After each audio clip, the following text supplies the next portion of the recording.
Rise of the Planet of the Apes. Yes, guys, we're finally getting on back to the good stuff with the Planet of the Apes movies after the dreadful remake or reimagining, whatever you want to call that, Tim Burton Planet of the Apes film. And some of the sequels were very underwhelming, mediocre, with the exception of Escape from the Planet of the Apes, because that is a very fun, entertaining film. So now we're finally getting back on track with good Planet of the Apes films, starting with Rise of the Planet of the Apes. Now, Rise of the Planet of the Apes is a movie that I really do like. I don't love it, however. I do have a little problems with this movie that's not really a huge issue that doesn't really affect my enjoyment of this movie. I do enjoy this movie a lot. I think this movie is a breath of fresh air to the Planet of the Apes franchise, and how this movie is also a prequel slash reboot to the Planet of the Apes franchise. It's a prequel to the original movie, but at the same time, it's a reboot to Conquest of the Planet of the Apes, because that part,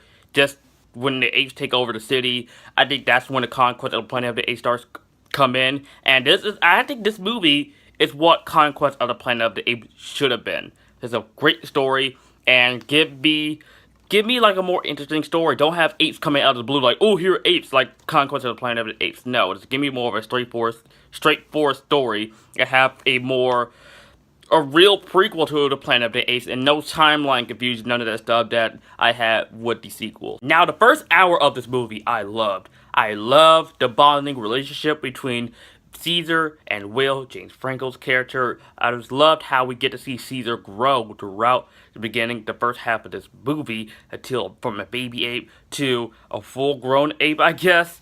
But yeah, the bonding relationship between Caesar and Will is very believable, even though he's talking to an anthropomorphic CGI ape. But yeah, I gotta say, like, that's definitely one of the biggest hearts of this movie about Rise of the Planet of the Apes, and how when Caesar and the other apes take over the city, it's kind of really sad that we'll get to see that.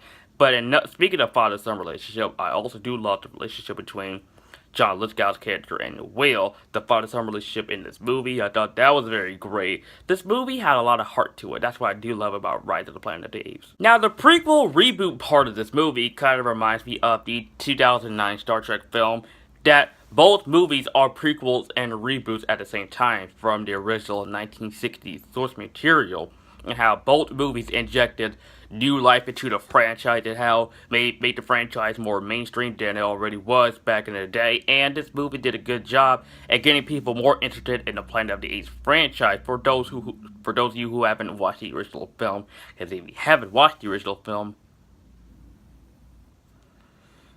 okay.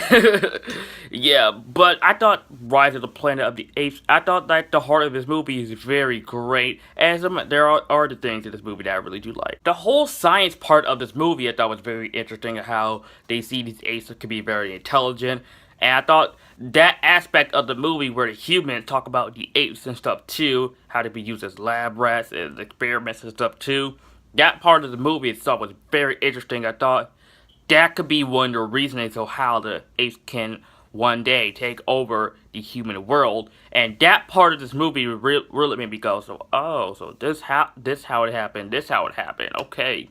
So I thought this movie, in a way, is pretty much more of a prequel than a reboot, because I thought the science part of this movie, for how they came to be, I thought I was really intrigued by that. I thought when they added that in for something that's, Planet of the Apes is pretty much a science fiction franchise. We have talking anthropomorphic apes. I mean, how more sci-fi can you get from that? I also did really like the scene where John Lithgow was being fussed out by the neighbor, and then when Caesar come to rescue him by beating the crap out of the neighbor, just biting his finger off, and just people just look at him like he's a monster, like he is a crazy, out of this world animal.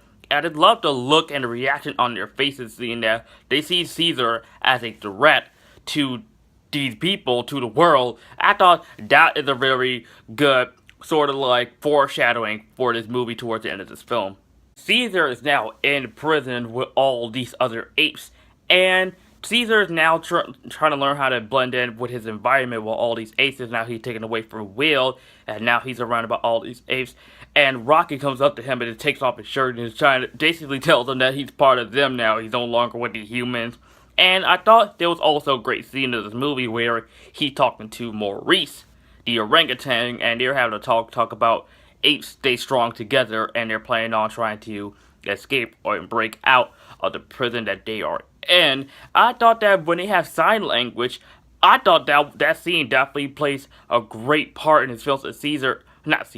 Maurice learns that doesn't know how to talk. He just uses sign language to communicate with Caesar. Caesar learns how to communicate back with him. That was a very great scene. I really do love Maurice in the first two films that we've gotten so far. Hopefully I'll love it before the Planet of the Apes. Let me just talk about Caesar, played by Andy Serkis. Andy Serkis' performance as Caesar in this movie, wow. I mean, wow. I bought him as an ape. I bought him as this CGI anthropomorphic ape in this movie. I mean, of course, the guy was Gollum and King Kong. I mean, Andy Serkis is the master of motion capture CGI characters. I mean, he was so good in this movie. I mean, he was very believable in this movie for a guy who is playing an ape. And this scene, which is a scene that you all know, which made me go, he should win an Oscar.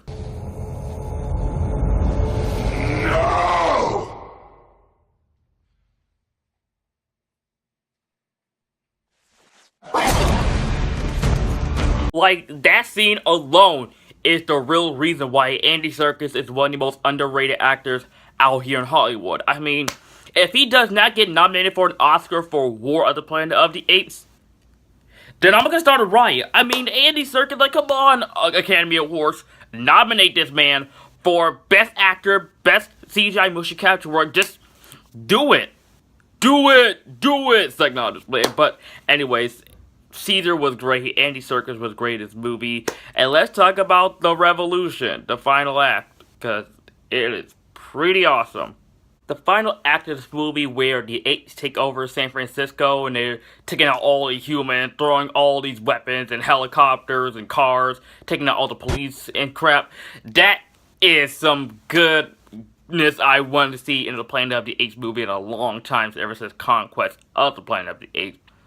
I mean, this is like a better version of that movie, but just, yeah. I mean, the final battle between the apes in San Francisco, throwing their spears and all the other great stuff that you see. This is just goodness right here, and it's without a doubt the highlight of this movie. And this is whenever I want to watch Rise of the Planet of the Apes again, this is a scene I always go back to. I mean, it's just so freaking great. It's good to see Tom Felton play a douchebag again in this movie, because near the end of this film, he gets his just desserts, because, you know, Tom Felton is good at playing douchebags. Like I said before, I have a few problems with this movie, and I'm gonna get to some of them right now. Okay, I don't really like the love interest that Will had in this movie. I felt like they should have just cut her out. I felt like I wasn't really interested in her character nor their relationship as a whole. I felt like if they would have cut her out, I felt that it would have been a little bit better. But, you know, her character was there, and I'm like, okay, she's just the love interest, so